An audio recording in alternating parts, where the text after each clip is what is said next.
Okay, more breaking news happening prior to the legal tampering period starting tomorrow, as Harold Landry was another one of these players who was cut. So that makes him legal to sign prior to the legal tampering period. So Patriots doing nothing wrong here. Be on the lookout tomorrow. I will make a bunch of videos like this one talking about the every move that happens, as there should be a lot more signings like this and maybe some more by the Patriots. In fact, they even had a signing just a couple minutes ago, another signing just a couple minutes ago.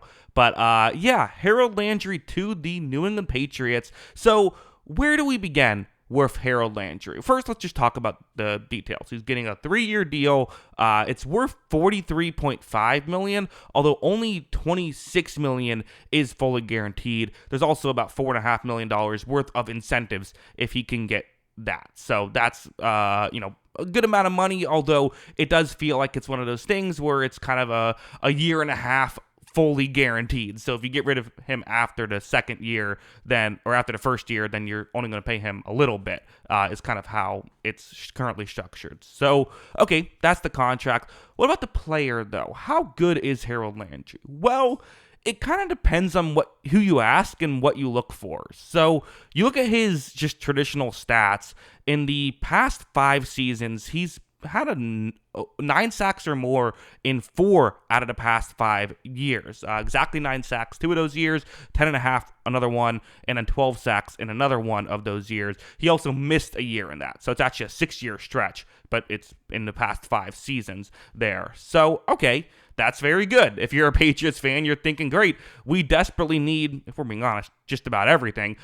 We desperately needed an edge rusher, though, so along with a lot of other things, this can be a way to help us out with that.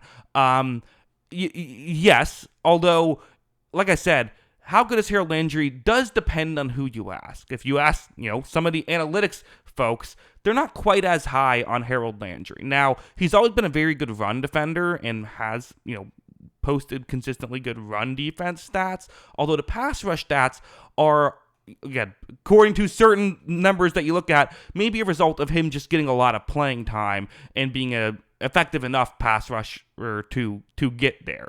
His pass rush itself isn't always something that is otherworldly. Again, I'll use PFF grades. I know that's not necessarily the best stat to use, but it's a stat we can use. According to PFF, he was last season 7th best in the league at run defense among edge rushers, but 197th in pass rushing out of 211 players who had enough snaps to qualify. So again, that's PFF. They, you can agree or disagree, but even some other stats like pass rush win rate and things like that are usually a bit underwhelming. So he's someone who will get the sacks, but maybe won't get the consistent pressure that you might prefer.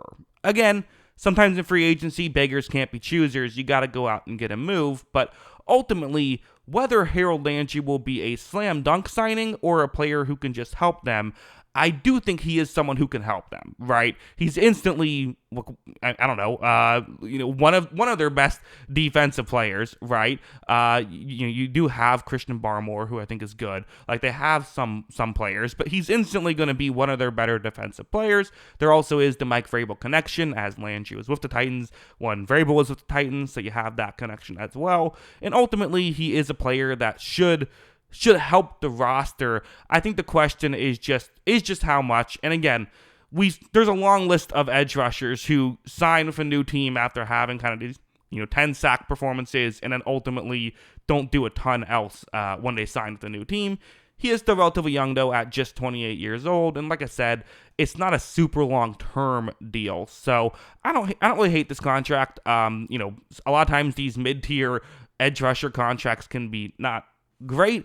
This one seems like it should be okay. And again, Vrabel knows how Harold Landry works and knows maybe ways that he can make sure that Landry isn't getting put in a bad situation, which I do think helps with that. So, I'll also bring up that the Patriots did sign Austin Hooper here. They re-signed Austin Hooper on a 1-year, $5 million deal with a couple million in incentives there, which I think makes sense. He was an effective player. You have all the cap space. Why let good players walk? That's just kind of how I view it. So, yeah, I mean, again, it's one move, but not going to be earth-shattering, but I do think one that is effective. So, yeah, those are my thoughts on Harold Landry to the Patriots. I'll mention before I go, I do have a movie channel. If you want to hear me talk about movies, maybe if you're tired of my bad football takes and want to hear me give some bad movie takes, you can check that out as well. The link is in the description. I've been posting more since the off season, so yeah, check that out if it seems like your kind of thing. But yeah, those are my thoughts on Harold Landry to the Patriots. What are yours? Let me know in the comments below. Always love hearing from ya, and of course, as always, thanks for watching.